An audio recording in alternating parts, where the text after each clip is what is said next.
बादशाह अलाउद्दीन खिलजी को 3 बार हराने के बाद 3 महीने कैद में रखने वाला राजा राव हमीर देव चौहान।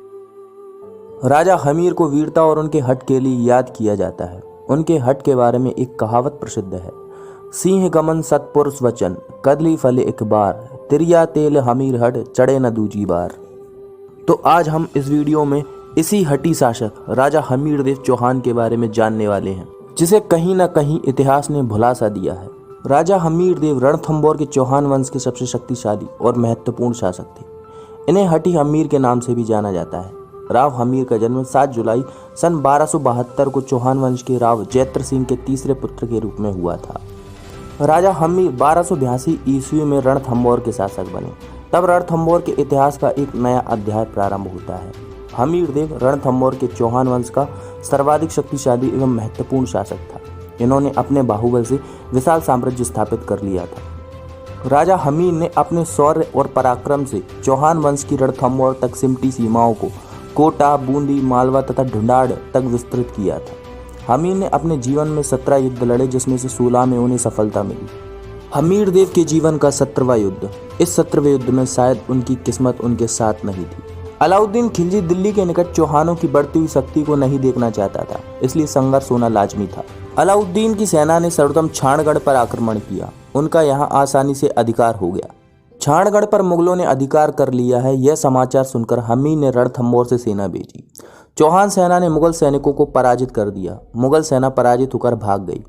चौहानों ने उनका लूटा हुआ धन व अस्त्र शस्त्र लूट लिए। 1301 ईस्वी में अलाउद्दीन खिलजी ने दोबारा चौहानों पर आक्रमण किया। छाणगढ़ में दोनों सेनाओं में भयंकर युद्ध हुआ। इस युद्ध में हमीर देव स्वयं नहीं गए थे, फिर भी वीर चौहानों ने वीरतापूर्वक युद्ध किया, लेकिन विशाल मुगल सेना के सामने कब तक टिकते। अंत में सुल्तान का छाणगढ़ पर अधिकार हो गया। इसके बाद मुगल सेना रणथंभौर की तरफ बढ़ने लगी।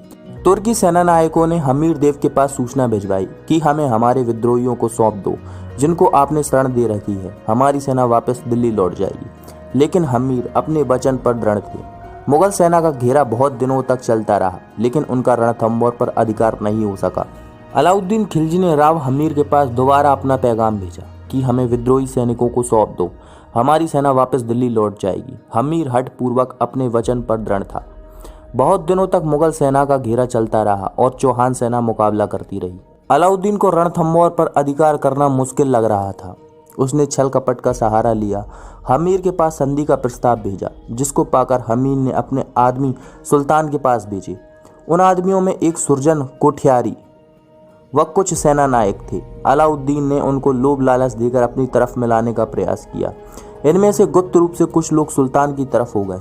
दुर्ग का घेरा बहुत दिनों तक चलता रहा, जिससे दुर्ग में रसद आदि की कमी हो गई। दुर्ग वालों ने अब अंतिम निर्णायक युद्ध का विचार किया। राजपूतों ने केसरिया वस्त्र धारण करके शाका किया।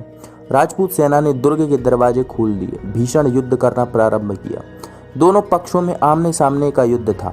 एक ओर संख्या बल में बहुत कम राजपूत थे, तो दूसरी ओर सुल्तान की कई गुना बड़ी सेना।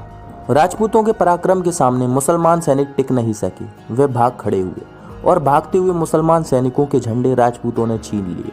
इसके बाद राजपूत सेना वापस दुर्ग की ओर लौट चली, लेकिन अब इनके हाथ में काले झंडे थे जो मुगलों से उन्होंने छीने थे। इन्हीं झंडों को देखकर दुर्ग पर से रानियों ने मुसलमानों के झंडों को दुर्गों की ओर आते देखकर समझा कि राजपूत हार गए हैं। अतः उन्होंने जौहर कर अपने आप को अग्नि को समर्पित कर दिया। किले में प्रवेश करने पर जौहर की लपटों को देखकर हमीर देव चौहान को अपनी भूल का ज्ञान हुआ। अपनी भूल का प्रायश्चित करने के लिए किले में स्थित शिव मंदिर पर अपना मस्तक काटकर शंकर भगवान के शिवलिंग पर चढ़ा दिया। अलाउद्दीन को जब इस घटना का पता चला तो उसने लौटकर दुर्ग पर अपना कब्जा कर लिया।